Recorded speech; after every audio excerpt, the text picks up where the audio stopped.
అమ్మవారికి పూజలు ప్రారంభం చేయాలంటే దుబ్బు సప్పులతోని పుట్ట బంగారం తీసుకొని వచ్చి దుబ్బుల సప్పులతోని పాల నేతులు కోడిగుడ్డు నిమ్మకాయలు కుడుక రైకను బట్ట అక్షింతలు పసుపులు కుంకుమలు పాలకాయలు పట్టుకొని పుట్ట బంగారం బ్రహ్మాండంగా వైద్య పరికరాలతో ఎగురుతూ దునుకుతూ భజనలు చేస్తూ పుట్ట బంగారం ఇల్లు నింపుకొని ఇంటికి వచ్చిన తర్వాత అమ్మవారికి నాసు లట్టగోలు నవధాన్యాలు ముత్యాలు పౌడాలు ఎండు పిసర్లు బంగారు పిసర్లు వేసి అమ్మవారికి ఉండేటువంటి రవ్వగద్దెలు ఈ పుట్ట బంగారంతో వేస్తారు.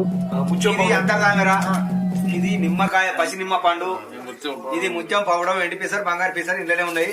నాసు లట్టగువ నవధాన్యాలు పోయి రాగి పైసా వీటితోని అమ్మవారు కూకుండే సింహాసనము దీనినే గద్దె అంటారు. దుబ్బుల వారి పూజా విధానంలో అద్భుతమైనటువంటి ఒక చిత్రకళ కూడా మనం చూడవచ్చు.